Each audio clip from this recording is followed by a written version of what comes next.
أعوذ بالله من الشيطان الرجيم. بسم الله الرحمن الرحيم. الحمد لله المتجلي لعباده من أفق الألباب، المجلي عن مراده بمنطق السنة والكتاب، الذي نزه أولياءه عن دار الغرور وسمى بهم إلى أنوار السرور. والصلاة والسلام على سيدنا وحبيب قلوبنا أبي القاسم محمد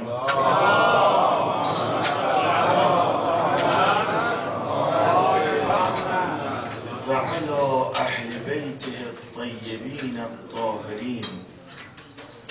قرآن کریم مراحل تکوین و ساخت انسان رو بیان می کند. ثم خلقناه،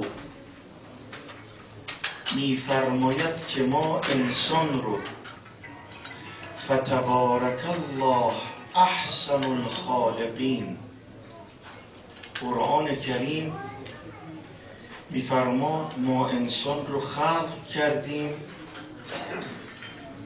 و خداوندی که این انسان رو خلق کرده است قابل ستایش است، قابل حمد است.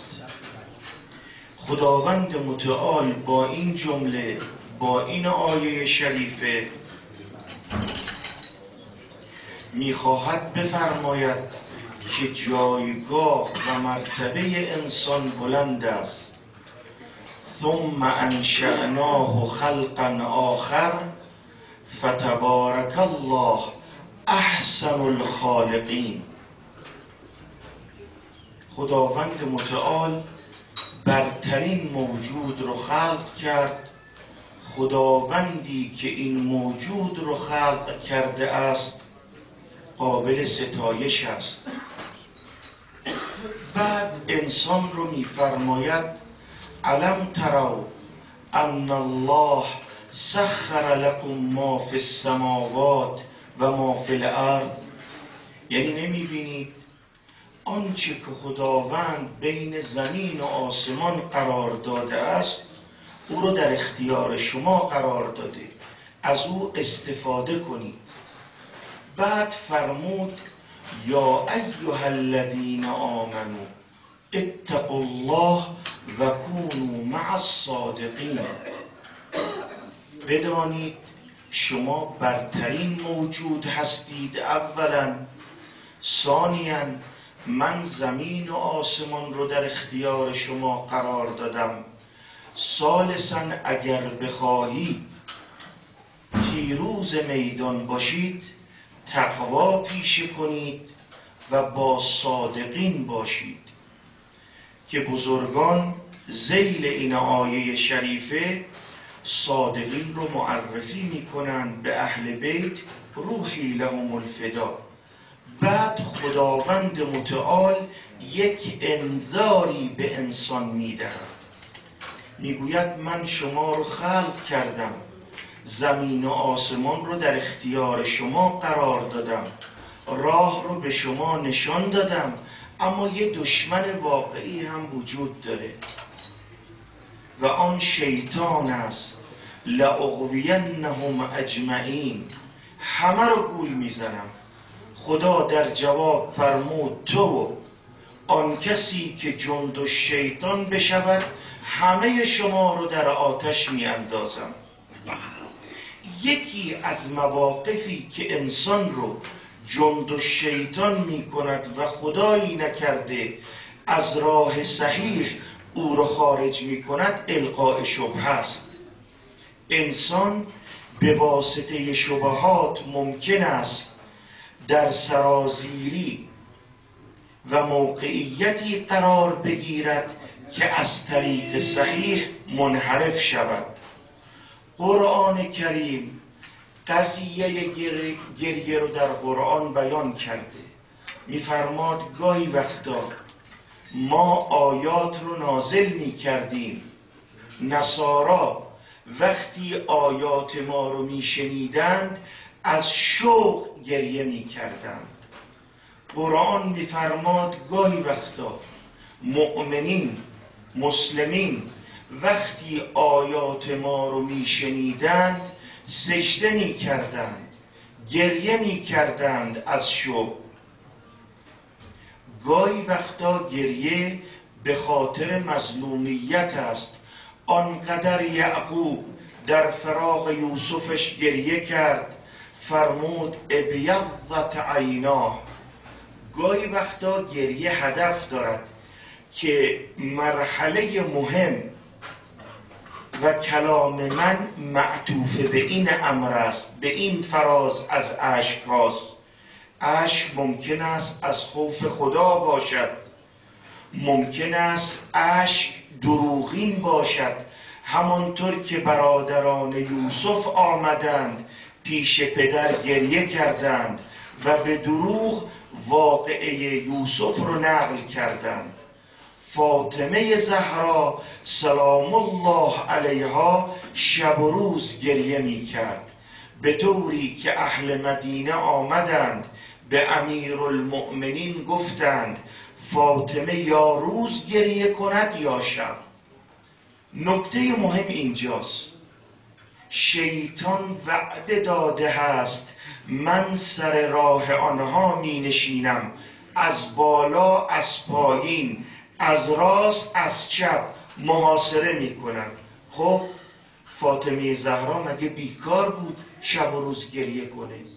این القای شبهه ممکن است در کسی که ولایش ضعیف است اثر کنه و شیطان از همین راه وارد شود و انسان رو منحرف کند. اولا این رو بدانید، تعبیر این که فاطمه زهرا شب و روز گریه می کرد، این تعبیر و تفسیری که بعضی ها می کنند غلط است. نشان می دهد اینا پی به نورانیت اهل بیت نبردند. مراد این نیست که فاطمه زهرا شب و روز گریه می کرد، یعنی از صبح تا شب گریه می کرد، از شب تا صبح. نه، مراد این است که فاطمه زهرا وقت معینی برای گریه نداشت. هر وقت یاد رحلت پیامبر می افتاد وسط روز بود گریه می کرد. اگر یاد غصب خلافت بعلش می افتاد نصف شب بود گریه می کرد. اگر یاد آن ظلمی که در حقش روا داشتن می افتاد گریه می کرد و از این گریه هدف داشت. قرآن کریم این که قضیه یعقوب رو نقل می کند، خدا که گتره صحبت نمی کند، خدا بیچه که چیزی را نمی گوید، بی ثمره آیه‌ای رو که ذکر نمی کند که یعقوب داشت گریه می کرد. 70 سال برای فرزندش یوسف گریه کرد. خب خدا هدف دارد از این کلام، غرض دارد از این کلام، میخواد بگوید من اشک مظلوم رو دوست دارم در حق کسی که ظلم بهش شده. یوسفش رو گرفتن، در چاه انداختن و برگشتن به پدر گفتن گرگ او رو خورده است.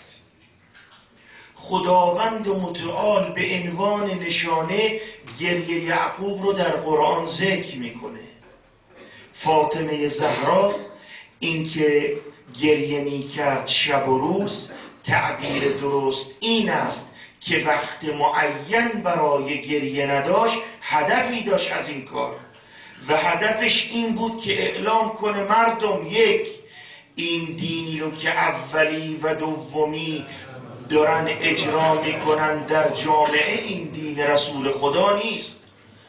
آن چیزی نیست که جبرائیل به رسول اکرم نازل کرد تا به مردم بیان کنه. یک. دو، مردم، خلیفه مسلمین علی ابن ابی طالب است. پیامبر اکرم در مواطن مختلف اعلام کرد من کنت مولا فهذا علی مولا. فرمود علی خلیفتی و وصی من بعدی. فرمود و اشاره کرد و مواطن مختلف اعلام کرد مردم اینا دروغ میگن. سوم میخواست ماهیت این افراد رو معرفی کنند که مردم اینهایی که دارن دم از اسلام میزنن اینا مسلمان نیستن، اینا اسلام لقلقه زبانه. چرا؟ چون غصب خلافت کردن. فدک نحله من است، متعلق به من است. پیامبر اکرم در اختیار من قرار داد، در ید من بود. او که ادعا می کند خودش باید دلیل بیاره. نحله که دست منه، من ید دارم بهش، من نباید دلیل اتخاذ کنم.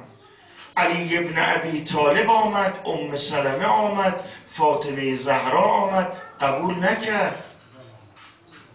بقیه امیرالمؤمنین رو رها کردن.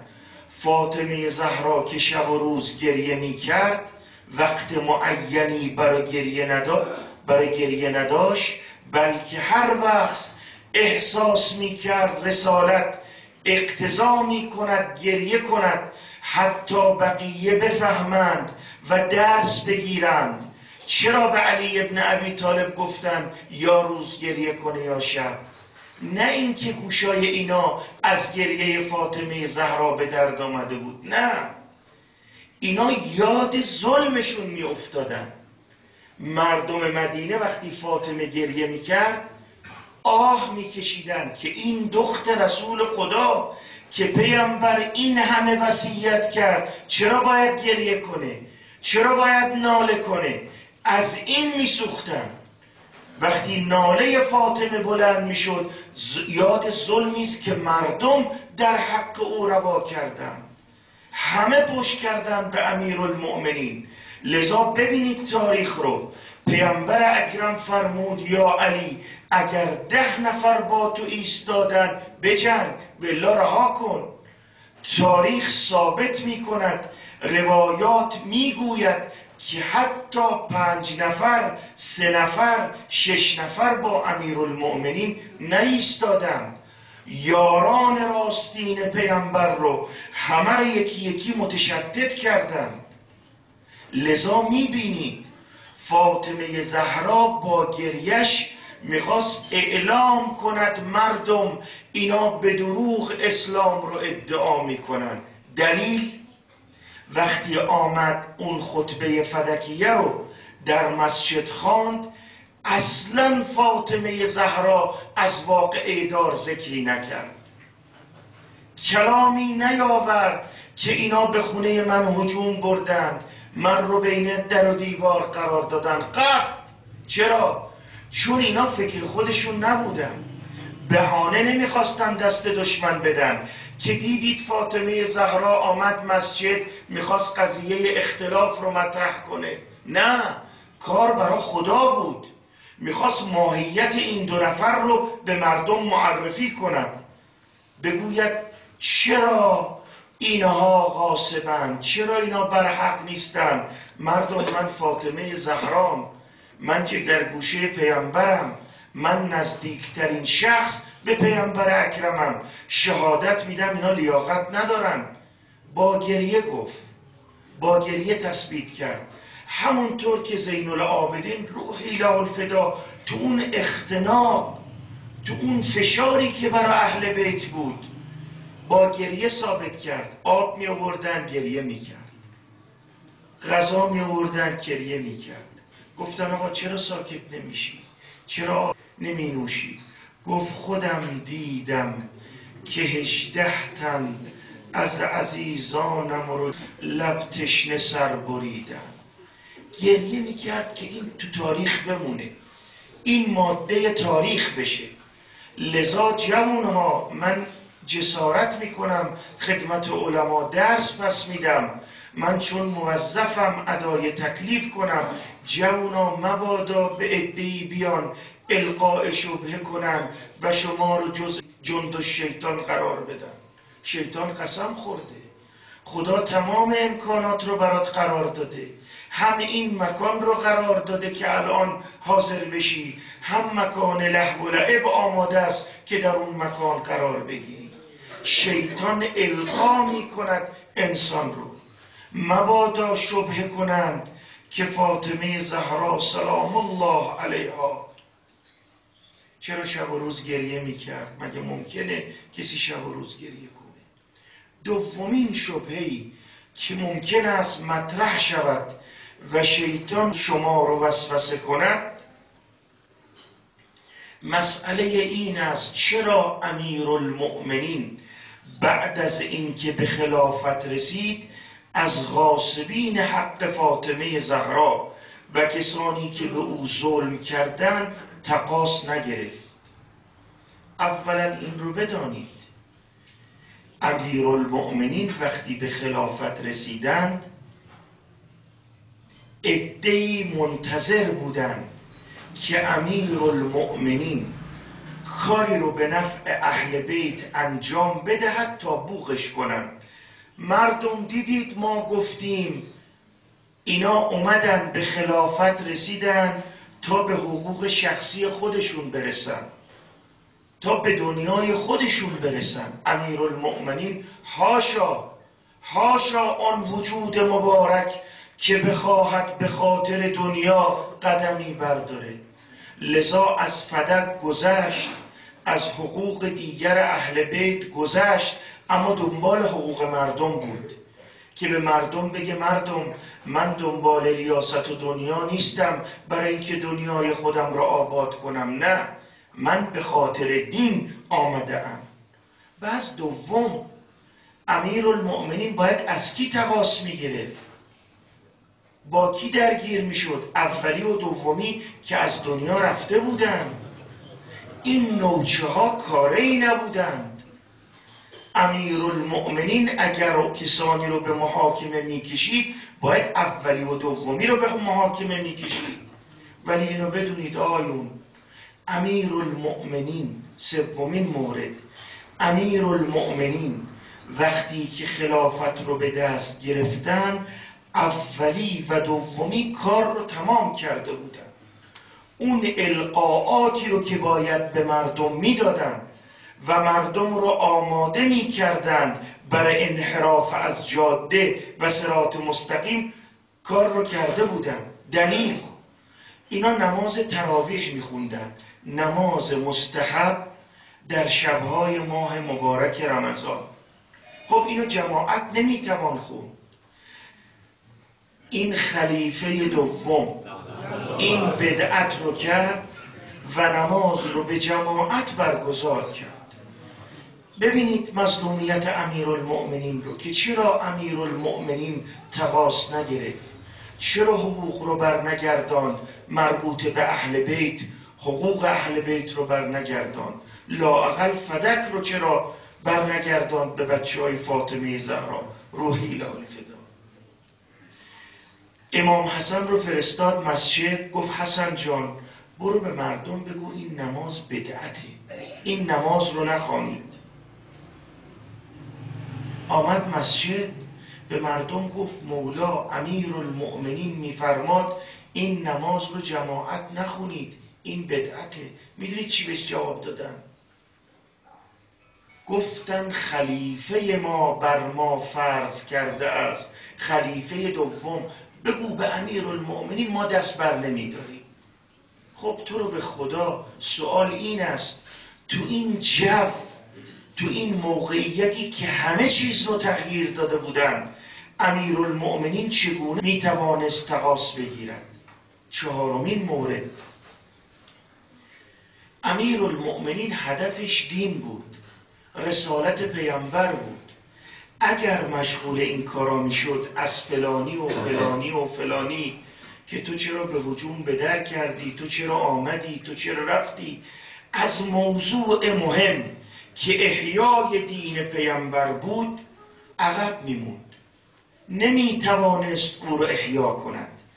اگر مشغول امر تقاص میشد و مشغول گرفتن حق اهل بیت، دیگر وقت نمی کرد دین رسول اکرم رو، اون دین واقعی رو به مردم برساند. بعد انسان وقتی بخواد کاری رو انجام بده باید یار داشته باشه، یاور داشته باشه. آقایون اینایی که به خانه حضرت زهرا هجوم بردن 300 نفر رو پشت در آوردن. خب به من بگید ببینم امیرالمؤمنین با این گروه و این گونه که به خانه هجوم برده بودن و مسئله واقعی دار رو ایجاد کرده بودن و به مردم تفهیم کرده بودن که حق با خلیفه اول و دومه، امیرالمؤمنین که به خلافت رسیدن بگید ببینم چه یاری رو باید انتخاب میکرد تا حق رو بگیره؟ در خانه کی رو باید میزد تا بگوید حق با علیست، بیایید حق رو پس بگیریم؟ کسی با امیرالمؤمنین وجود نداشت. تمام یارای امیرالمؤمنین رو از بین برده بودن، یا تبعید کرده بودن، یا زبانش رو بریده بودن، یا بی خانمان کرده بودند و کسی باقی نماند. لذا امیرالمؤمنین هدفش این بود که از دین دفاع کنند. چرا امیرالمؤمنین از این نوچه هایی که تو واقعه دار بودن و به فاطمه زهرا جسارت کردند چرا تقاص نگرفت؟ چرا جلو اونها نایستاد؟ شما میخواید امیرالمؤمنین رو زیر سوال ببرید، ما از شما سوال میکنیم پیامبر چقدر پیش شما قداست داره؟ شما که برای پیامبر چیزی نگذاشتید. من معذرت میخوام از سادات، اجازه بدید قضیه ای رو که خودشون نقل کردن خدمتتون عرض کنم تا بدانید اینا چقدر جسور بودن، چقدر ساحت مقدس، چقدر اینها نسبت به پیامبر اکرم جسارت کردند، حدود رو تجاوز کردند. نقل میکنند از متون اهل سنت هست. ببینید واقعا من خودم این قضیه رو که میگم اذیت میشم، ولی میخوام جوونا بدونن. میگفت کاسه غذا رو که می آورد خود پیامبر که میخورد، عایشه هم که غذا میخورد، عمر هم دست میبرد تو کاسه و گاهی وقتا دستش به دست عایشه میخورد. ببینید متونش رو. و نقل میکنن پیامبر که میرفت خانه این زنها غذا درست میکردن، یه روز معذرت میخوام از سادات، پیامبر سرش رو گذاشته بود رو همون زنهای نامحرم رو حجر یکیشون. این زنها داشتن میخوندن، خلیفه دوم اومد، پیامبر گفت ساکت، این از این چیزا بدش میاد، صبر کنید تا وقتی رفت بیرون دوباره شروع کنید. ببینید جسارت و بساحت مقدس پیامبر. اینا عقیده نداشتن، اصلا این قضایا قابل نقل نیست، انسان شرم میکنن، ولی اینا تو متون خودشون وجود داره. خب اینا هدفشون اینه که علی ابن ابی طالب رو زیر سوال میبرن. ازشون سوال میکنیم خودتون مگر در متونتون نقل نکردید که وحشی آن کسی که حمزه سید الشهدا رو به شهادت رسوند، این رو پیامبر کاری نداشت رهاش کرد به خاطر مصلحتی یا به خاطر هر امری؟ مگر شما نقل نکردید عمار و مادرش و پدرش رو شکنجه می‌کردند، پیامبر اکرم رد میشد نگاه میکرد، اونها رو دعا میکرد، پیامبر چرا ازشون دفاع نکرد؟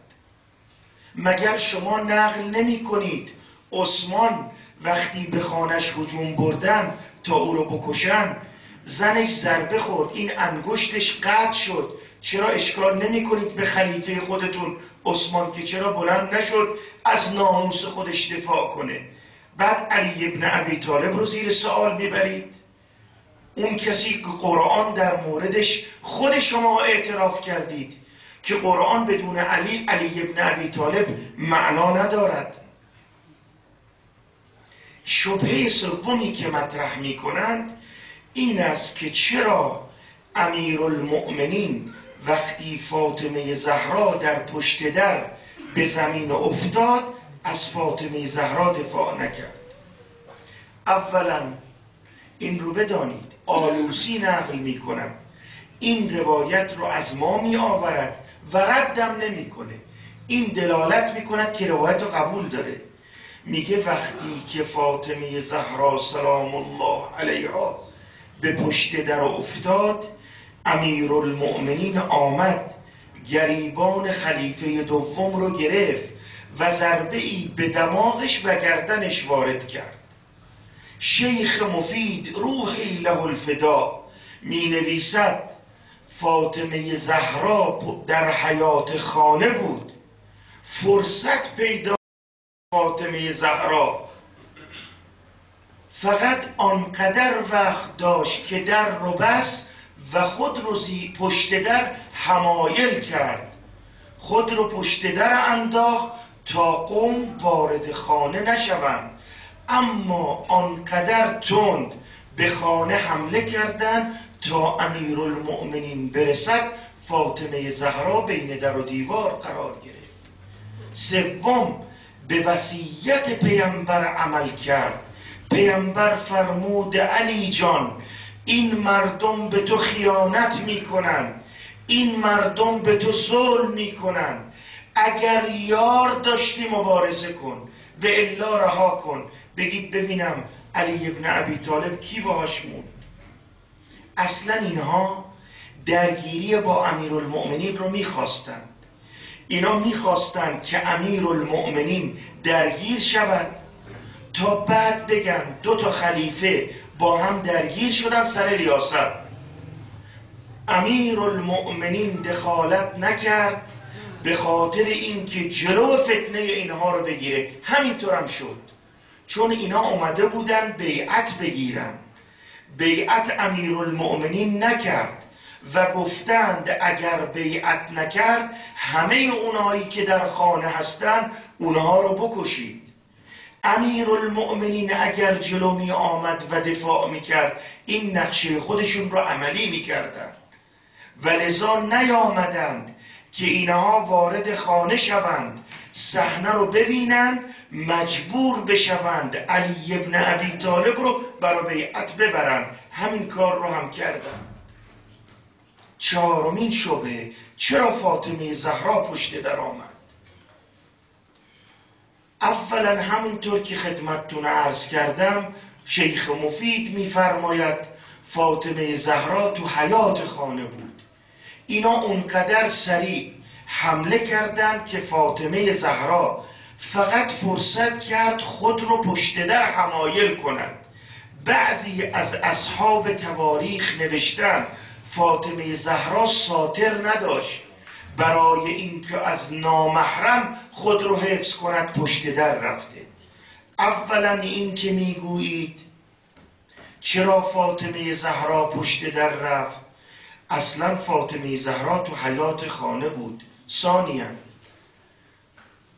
پیامبر اکرم روحی له الفدا فرمود یا علی صبر کن.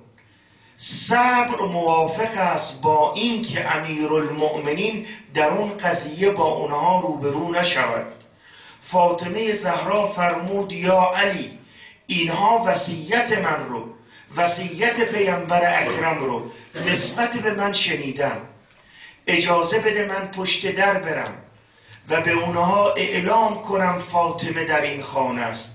لذا وقتی پشت در آمدند فاطمه زهرا به نقل بعضی ها اینا باور نمی کرد اینا وارد خانه بشوند، حیا کنند تا صدای فاطمه رو بشنوند. لذا یکی گفت کجا میخواید برید؟ گفت میخوایم به خانه هجوم کنیم. اینو خود اهل سنت نقل میکنن. گفت فاطمه در این خانه است، آمدی خانه را آتش بزنی؟ گفت نعم. گفت فاطمه در این خانه است؟ گفت و این. فاطمه پشت در آمد که بهانه رو از اونها بگیرد. ببینم سوال میکنم اگر جان امام معصوم در خطر بیفتد چه کسی باید از امام معصوم دفاع کند؟ اگر امام زمان روحی له الفدا جانش در خطر بیفتد همه ما جانمون رو فدا میکنیم، واجب است. و لذا روز عاشورا وقتی امام حسین وایسودن برای نماز، یاران دورشون رو حلقه کردن. وقتی نماز امام تمام شد، اینا تیرباران شده بودن، از شدت کثرت تیرها به شهادت رسیدن و به زمین افتادن. فاطمه زهرا رو قرآن معرفی می کند. پیامبر اکرم معرفی کرده است، از امام معصومش رفت دفاع کنه. شما چی میگید؟ یه نفر با غیرت اونجا بود که بیاد امیرالمؤمنین رو نجات بده، اون فاطمه زهرا بود، چون امامش رو میشناخت. من مات ولم یعرف امام زمانهی مات میتة جاهلیه. کسی که بمیرد امام زمانش رو نشناسد، به مرگ جاهلیت از دنیا رفته. فاطمه زهرا مقام امیرالمؤمنین رو میدانست، مقام روحی له الفدا امام متقیان رو میدانست، لذا پشت در آمد تا به تکلیفش عمل کنه. اگر امیرالمؤمنین می آمد پشت در، اینا را امر به معروف و نهی از منکر میکرد، میگفت قضیه خلافت است، مسئله خلافته، تو خلیفه ای، اینم ادعا میکنه خلافته. آیات قرآن رو کنار میگذاشتن. باید کسی می آمد که وقتی نطق کند رسول الله ناطق است. همان گونه که زینب وقتی در مجلس یزید نطق کرد، صدا زدن مگر علی ابن ابی طالب زنده شده؟ فاطمه مجسمه پیامبر بود، اومد پشت در امر به معروف و نهی از منکر کنند. شما امر به معروف و نهی از منکر رو قبول ندارید؟ مصداقش رو فاطمه نمیدانید؟ کسی که آیات قرآن در مورد او صحبت کرده آمده قوم رو راهنمایی کنند، آمد پشت در تا مجسمه وجودی رسول اکرم نمایان بشود، بلکه اینا خجالت بکشن، از پشت در برن، از امام معصومش دفاع کنند. آمد پشت در تا به مردم اعلام کند مردم من دختر رسول خدام، من همان کسی هستم که رسول خدا در مورد من حجت رو بر شما تمام کرد. اینایی که پشت درن دروغگوان، اینایی که پشت درن مسلمان نیستن. اگر امیرالمؤمنین پشت در می آمد قبول نمی کردن، می گفتن قضیه تو مثل قضیه اینهاست. باید فاطمه می آمد تا مهر بطلان بزند و زد. امروز این عشقی که به اهل بیت وجود داره، چند بار قبر امام حسین رو خراب کردن، شخم زدن، آب رو رها کردن، سر بریدن، دست بریدن، پا بریدن، کشتن. این قبر سید الشهداست، ببینید این قبر ابوالفضل العباس است، این قبر امام امیرالمؤمنین است. خدا اراده کرده اگر فاطمه پشت در نمی آمد قضیه تو تاریخ دیگه وجود نداشت. امیرالمؤمنین اگه پشت در می آمد قضیه عمار بود، قضیه عثمان بود. امیرالمؤمنین رو متهم کردن به قتل عمار. خبر آورد خالد ابن ولید به معاویه که پیامبر در حق ما که مرتکب این امر برای عمار شدیم، پیامبر ما رو معرفی کرد. میدونید چی جواب داد؟ گفت ما نکشتیم، علی ابن ابی طالب کشت که جلو شمشیرهای ما عمار رو انداخت. در مسئله عثمان امر رو مسلم کردن که امیرالمؤمنین رو کشته. امیرالمؤمنین بریست از این امر، نیامده پشت در متهم است. و کیف اذا جاء وراء الباب، اگه پشت در می اومد چی می گفتن؟ این قضیه عثمان شما لابد خوندید، اون قضیه در قبل از عاشورا، کسایی که خیمه زده بودن کنار امام حسین و برای امام حسین قاصد فرستاد برای اونها که بیایید در رکاب من باشید. بعضی از اینها که گفتگو کردن با سید الشهدا، اینا با سید الشهدا بغض داشتن، اصلا نمیخواستن با سید الشهدا ملاقات کنن، چون میگفتن پدر تو عثمان رو کشت. اینجوری به مردم جا انداخته بودن. بعد به یه جوون خام بیای بگی آقا مگه غیرت نداشت؟ نعوذ بالله امام زمان سادات معذرت میخوام، مرجع عالی قدر معذرت میخوام، بگید علی ابن ابی طالب غیرت نداشت زنشو پشت در فرستاد. آی بشکند اون قلم، خدا چه کند اون زبان رو که مظلومیت امیرالمؤمنین باید از زبان ما مطرح بشه که ظلم بیشتر بکنیم. امیرالمؤمنین رسالت داشت، فاطمه زهرا رسالت داشت، گریه کرد، فاطمه رسالت داشت. امیرالمؤمنین پشت در اگه نیامده باشد رسالت داشت، حضرت زهرا پشت در آمد رسالت داشت. لذا هر شبهه‌ای که بخواد مطرح بشود برای مذهب از متون خودشون قابل رده. فکر نکنم اونا آقا خیلی چیز جدیدی رو به دست آورده که چرا فلان نشد، چرا فلان واقعه رخ نداد. شاید نباشد.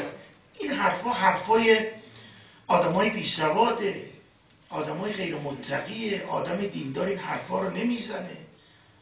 خدا حفظ کند مراجع ما رو. من بارها خدمت مراجع رسیدم، میفرمان که اصلا واقعه کربلا ذره ایش به ما رسیده. شما بدونید من 2-3 تا از واقعه کربلا رو بگم، خیلی معذرت میخوام برای اینکه بدونید چه بوده. خود سنی‌ها نقل کردن این رو، منم در همین مکان شریف محرم گفتم. خودشون نقل میکنن که روایاتی داریم که اصحاب عمر ابن سعد شادرا و روسری بچه‌های سید الشهدا رو میکشیدن و لذا داره تو تاریخ اون دختر سید الشهدا گفت عمه جان پارچه ای داری من رو سرم قرار بدم. این ذره از وقایع کربلاست. آقا اون دختری که دامنش آتش گرفته بود میدوید، اینا واقعیته. چون حضرت زینب آمد به زین العابدین گفت برادر چه کنیم؟ بچه ها تو خیامن، خیمه ها رو دارن آتش میزنن، برید به طرف میدان. این واقعیت داره. اون شب زینب دنبال بچه ها میگشت، بچه ها رو جمع میکرد. 2 تا از بچه ها رو پیدا نکرد. یکی رقیه بود، یکی حمیده دختر مسلم بود. نمیدونم تاریخ رو خوندید یا نه. صدای ناله شدید، من الذی ایتمنی فی صغر سنی. این ناله کشید زینب رو، دید تو قتلگاهه. گفت دختر کی تو رو آورد؟ گفت ناله پدرم. بعد گفتن زینب دنبال حمیده نگرد دختر مسلم، زیر سم اسبان له شده. اینا تاریخه، تاریخ اهل بیت. این ذره از واقعه کربلاست. لذا اگر اینها مسئله رو مطرح میکنن مرادشون این است که امیرالمؤمنین رو زیر سوال ببرن. شما اگه غیرت داشتید از دختر رسول خدا حفاظت میکردید. پیامبر چقدر وصیت کرد؟ 18 سالش بود، اما هر چی تونستن به سرش آوردن. قال سلیم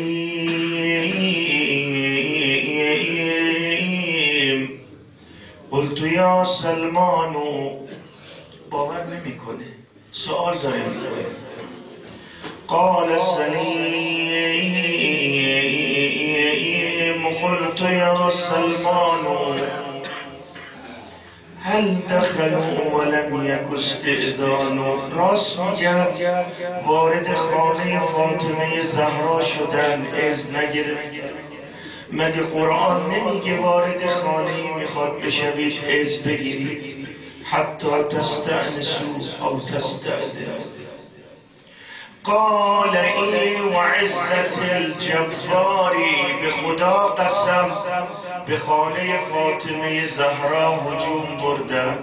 اما یه معلومه هم بهت اضافه کنم، لیس علی الزهراء من خماری. سادات از شما معذرت میخوام، میگه زهرا چادر نداشته. چه کند کسی که چادر نداره، چارقد نداره، باید یه جوری خودش رو پنهان کنه. لکن نهالادت وراء البابی. یه جوری خودش رو پشت در پنهان کرد. اون لعین احساس کرد فاطمه پشت در است، احساس کرد فاطمه پشت در است، لکنها لاذت وراء الباب رعایة للستر والحجاب. فمذ رأوها، وقتی فاطمه رو پشت در دیدن، فمذ رأوها عصروها عصرا، سادات مادر شما رو بین در و دیوار، کادت به نفسی ان تموت حسرا. مادر چرا رنگ از رخ ماهت پریده؟ میدانید دختر به مادر خیلی علاقه داره، خیلی علاقه داره. مادر چرا خون از گریبانت شکیده؟ زینب جان مگه ندیدی هم مغیره زده، هم قنفذ زده، هم خالد ابن ولید زده. بریزا به روان اسما ولی آهسته میدونی چرا میگه آهسته آهسته؟ آخه خیلی ضربه داشته بدن فاطمه به جسم اطهر زهرا، ولی آهسته بریزا به روان تا من بشویم مخفی است دشمن. وصیت کرد علی جان من رو اگر غسل خواستی بدی از زیر لباس غسل بده. نمیدونم قصدش رو فهمیدی یا نه، میخواست بازوی ورم کرده زهرا رو، بازوی کمود زهرا رو. اصحاب مقاتل میگن وقتی خبر شهادت فاطمه رو دادن، از مسجد تا خانه چندین بار به زمین افتاد. بگم علی جان بودی فاطمه زهرا رو غسل دادی، کفن کردی، درست خیلی برات سخت بود، اما واقعه مادر سخت بود یا واقعه دختر زینبش؟ رو تل زینبیه چه دید؟ به خدا قسم اگر شام غریبان زهرا نبود. گفت چرا تار حسین رو تمام نمی کنی؟